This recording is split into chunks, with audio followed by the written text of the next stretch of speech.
Welcome to Nursing Canvas. So last class we were discussing about memory. So there we have seen what is memory, from where it came, and different types of memory and memory process. Today we will learn the techniques, how to improve our memory. Okay, so it is a very small topics. So let's start. So as I am written here, method to improve memory, how we can improve our memory, and every day whatever we are using, how we are doing. So how we can memorize our topics, like if you study some topic, तो उसको कैसे याद रख सकते हैं लंबे time तक, तो उसके बारे में हम देखेंगे। तो ये बहुत इजी हो जाएगा अगर आपको मेमोरी प्रोसेस पता है, तो जो हमने लास्ट क्लास में डिस्कस किया था। तो पहले देखते हैं एक एक करके देखते हैं। So method to improve memory, पहला अगर हम देखेंगे तो यहाँ पे लिखा हुआ है गिविंग मीनिंग। मतलब हम जो भी पढ़ाई करते हैं उसका एक मीनिंग होना चाहिए, मीनिंग पता होना चाहिए। नहीं तो कुछ बच्चे क्या करते हैं, वो बाय हार्ट कर लेते हैं। कुछ भी एक टॉपिक मिला है और पढ़ के जाना है, कल टीचर पूछेंगे, ऐसा सोच के बाय हार्ट कर लेते हैं उसको। ऐसा करने से क्या होगा, आप भूल जाओगे, वो ज़्यादा टाइम तक आपके दिमाग में नहीं बैठेगा, आपके लॉन्ग टर्म मेमोरी में वो स्टोर नहीं होगा, क्योंकि वो बाय हार्टेड है। और आपका बाय हार्ट थिंग्स बहुत ज़्यादा स्टोर नहीं होता है, वो कुछ टाइम बाद आप भूल जाओगे। तो इसलिए क्या बोल रहे हैं, आप मीनिंग के साथ समझो। कोई भी जो टॉपिक आप पढ़ रहे हो वो अपनी भाषा में, अपनी लैंग्वेज में उसको समझो।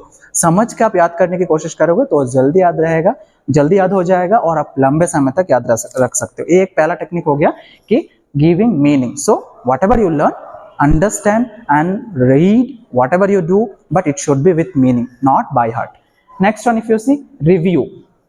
सो रिव्यू बहुत अच्छा है। आप छोटे में भी, अगर आप बचपन में भी, आपको अगर याद होगा तो पेरेंट्स बोलते थे कि अगर एग्जाम लिखने के बाद एक बार पेपर को फिर से चेक कर लेना।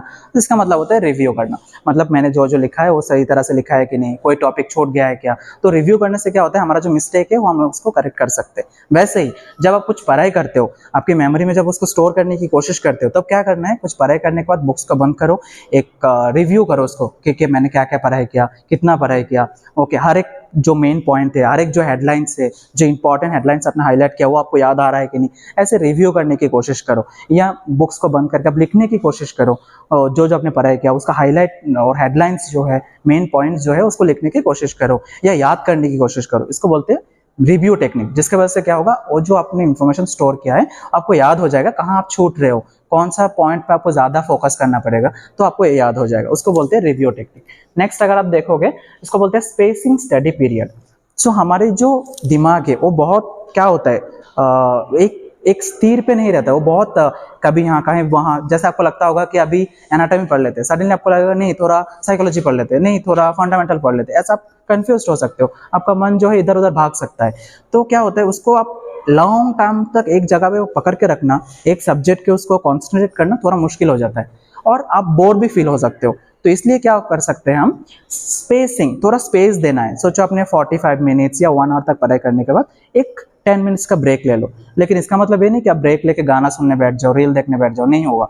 फिर क्या होगा, वही चीज आपके दिमाग में आ जाएगा और जो आपने पढ़ाई किया वो छूट जाएगा, क्योंकि दिमाग वही चीज को, हमारी मेमोरी जो है वही चीज को जल्दी अडॉप्ट करता है जो इंटरेस्टिंग है। तो इसलिए स्पेसिंग देना मतलब ऐसा नहीं कि आप दूसरे काम करो, पढ़ाई किया, थोड़ी देर तक बैठो, थोड़ा पानी वानी पियो, फिर से पढ़ाई करना शुरू करो। मतलब एक स्पेस दो, एक गैप दो, तो आपने जो भी चीज पढ़ाई किया वो क्या हो जाएगा, सेटल हो जाएगा। बेस्ट एग्जांपल एक है, आप अगर एक टी कप लेते हो, उसमें शुगर वगैरह आप मिक्स करते हो, तो उसको 1 सेकेंड या 5-6 सेकेंड के लिए रख दो, तो क्या होगा, जो भी पार्टिकल्स है वो नीचे बैठ जाएगा और आराम से आप ऊपर से क्या कर सकते हो, टी या जूस को पी सकते हो। वैसे ही हमारे दिमाग भी है, जितना कुछ आपने पढ़ाई किया 10 मिनट उसको गैप दो कि वो सेटल डाउन हो जाए हमारी मेमोरी में। सो उसको हम बोलते हैं स्पेसिंग स्टडी पीरियड। नेक्स्ट अगर देखो, एक्टिव रिसाइटिंग, रेसिटेशन। रेसिटेशन मतलब क्या होता है, जब आप एक ही चीज को बार बार रिपीट करके पढ़ते हो। जैसे कोई पढ़ता होगा my name is this, India's capital is Delhi, India's capital is Delhi. छोटे बच्चे कैसे पढ़ते हैं, एक ही चीज को बार बार रिपीट करते रहते हैं और उसको रिसाइट करते उसके दिमाग में स्टोर करने की कोशिश करते हैं। लेकिन अगर ये एक्टिव नहीं हुआ, कभी कभी क्या होता है, बच्चे पढ़ाई तो कर रहे हैं और आंख कहीं और है, दिमाग में कुछ और ही सोच रहा है, मन में कुछ और ही चल रहा है। ऐसे में क्या होगा, आपका जो रिसाइटिंग है वो स्टोर नहीं होगा। तो आपको रिसाइट करते वक्त ये ध्यान रखना पड़ेगा कि वो एक्टिवली रिसाइट हो, जो पढ़ रहे हो उसके बारे में ही आपका जुबान जो बोल रहा है, कान जो सुन रहा है, आपका दिमाग भी वही करे। अगर वो नहीं है, अगर आप दिमाग में कुछ और सोच रहे हो, मुंह से कुछ और ही बोल रहे हो, मुंह से कुछ और चल रहा है, दिमाग से कुछ और चल रहा है, तो इस टाइप के रेसिटेशन में आपका वो जो स्टोर है वो एडमिट नहीं होगा, वो और दिमाग में नहीं बैठेगा। नेक्स्ट अगर आप देखते हैं निमोनिक, निमोनिक क्या होता है, बहुत सारे चीजों को एक शॉर्ट फॉर्म में याद रखना। जैसे रेनबो हो गया, एक में 7 कलर आते हैं, आप एक वर्ड से उसको सारे कलर्स को याद रख सकते हो। एक निमोनिक देना, एक कोड, एक कोड वर्ड से पूरा सेंटेंस बाहर आएगा।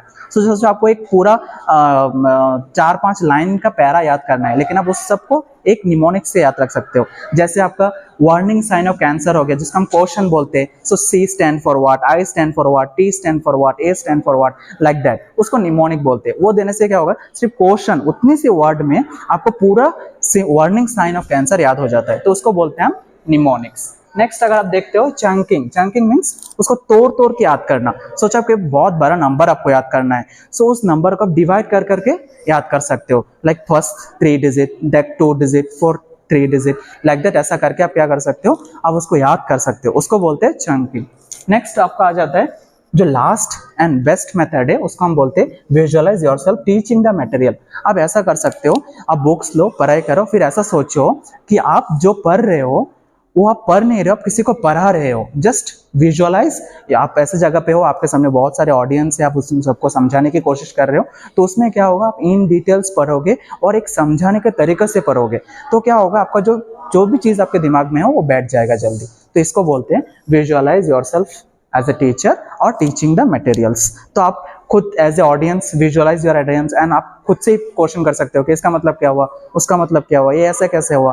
तो ऐसे सब पूछ के क्वेश्चन एंड आंसर के तरीके से आप इसको याद कर सकते हो। तो ये कुछ छोटे छोटे पॉइंट्स से अगर आप इसको फॉलो करोगे तो ऑब्वियसली आपका जो मेमोरी पावर है, जो स्टडी थिंग्स है, वो आप उसको स्टोर कर सकते हो। नेक्स्ट ये तो हो गया, फिर कुछ चीज़ है जो हमारे मेमोरी को अफेक्ट करता है, मतलब हम इंफॉर्मेशन को जब स्टोर करने की कोशिश करते हैं वो स्टोर नहीं हो पाता है, कुछ चीज़ वो बैरियर के हिसाब से काम करता है। ऑब्वियसली एक प्रॉब्लम हम फेस करते हैं। तो अगर आप देखोगे जैसे एज फैक्टर हो गया, जैसे एक छोटे बच्चे जो चीज़ याद नहीं कर पाते हम बहुत जल्दी याद कर लेते हैं, लेकिन वैसे ही एक ओल्ड एज पीपल भी ऐसे बहुत जल्दी याद नहीं कर पाते। तो ये हो जाएगा हमारा एज फैक्टर, मतलब एक टाइम तक हमारा मेमोरी क्या होता है, हमारे हेल्थ के साथ अच्छे को रिलेट करते हैं और चीज़ों को याद करने की कोशिश में और स्टोर करने में हेल्प करते हैं, लेकिन हर वक्त ऐसा नहीं होता। एज एक बहुत बड़ा फैक्टर रहता है। जैसे आपको जो याद है शायद आपको ग्रैंडपा को वो याद नहीं होगा, और आपको अब जो एक चीज़ 5 मिनट में सीख लेते हो, आपका छोटा भाई या बहन वो 5 मिनट में नहीं सीख पाएगा। ऐसे हमारा जो मेमोरी है वो एज के साथ एक रिलेशन मेंटेन करता है। नेक्स्ट हो गया फूड। सोचो आप अच्छे खाना खाते हो और फूड हेल्दी फूड खाते हो जो आपके बॉडी ग्रोथ के लिए इंपॉर्टेंस है, तो आप ऑब्वियसली पढ़ाई में ज़्यादा कंसंट्रेट कर सकते हो और स्टडी मटेरियल को अपनी मेमोरी में स्टोर कर सकते हो। लेकिन एक बच्चा जो मालनरिश्ड है, खाना वाना नहीं खा रहा है, उसका ब्रेन का ग्रोथ नहीं हो रहा है, जो डेली रिक्वायरमेंट है उसको बॉडी को नहीं मिल रहा है, उस हिसाब से क्या होगा, उस बच्चे का मेमोरी पावर जो है ज़्यादा इंप्रूव नहीं होगा। नेक्स्ट ड्रग, जैसे अल्कोहल। सो ये कुछ ड्रग है जो हमारी मेमोरी को इन्फ्लुएंस कर देता है, इफेक्ट करता है और हमारी मेमोरी को वीक कर देता है। जैसे आपका कुछ एक्सरसाइज हो गया, जैसे आप हर सुबह मॉर्निंग एक्सरसाइज करते हो, आप फिजिकली फिट हो, तो उस टाइम पे आपका मेमोरी जो है शार्प काम करेगा। लेकिन if you are not doing any exercise, you are lazy always, you are sleeping, तो उस टाइम आपका मेमोरी भी स्लीपिंग मोड में रह जाएगा। देन आपका इमोशनली हम पढ़ाई नहीं कर सकते। जैसे सोचा बहुत ज़्यादा सैड हो, इस टाइम पे अगर कोई बोलता है कुछ पढ़ लो या कुछ आपको इंपॉर्टेंस बात बोलता है, आप उसको याद नहीं कर पाओगे कि आप बहुत ज़्यादा सैड हो या बहुत ज़्यादा एंग्री हो, बहुत गुस्से में हो, you are so angry. In such case also you will not be able to remember if somebody say something, may you will forget very easily. That is we call emotional factor. Then we have an environmental factor, like maybe you are studying but somebody is playing music, कोई बहुत ज़्यादा बात कर रहा है, कोई बहुत कुछ कर रहा है आपके रूम में, तो उस टाइम पे भी एनवायरनमेंट जो है वो कूल एंड काम नहीं होने से आपका मेमोरी अच्छी तरह से काम नहीं कर पाएगा, उसमें भी एक फैक्टर हो जाता है। फिर आपका हेल्थ हो जाता है, सोचो आपको हेडेक हो रहा है, फीवर हो रहा है, आप हेल्दी नहीं हो, उस टाइम पे भी क्या हो जाएगा, आपका मेमोरी जो है अच्छी तरह से काम नहीं कर पाएगा। तो ये सारे छोटे छोटे चीज़ें हैं जो हमारी हेल्थ को अफेक्ट करता है। मुझे लगता है आप समझ गए होंगे। तो यही था हमारा मेमोरी का क्लास। पहला जो क्लास था वो लिंक होगा, आप चेक कर लीजिएगा, उसमें भी पूरा जो कंसेप्ट है मेमोरी का, मेमोरी क्या है, कहाँ से है, उसका प्रोसेस और उसका जो टाइप्स है वो हमने बात किया।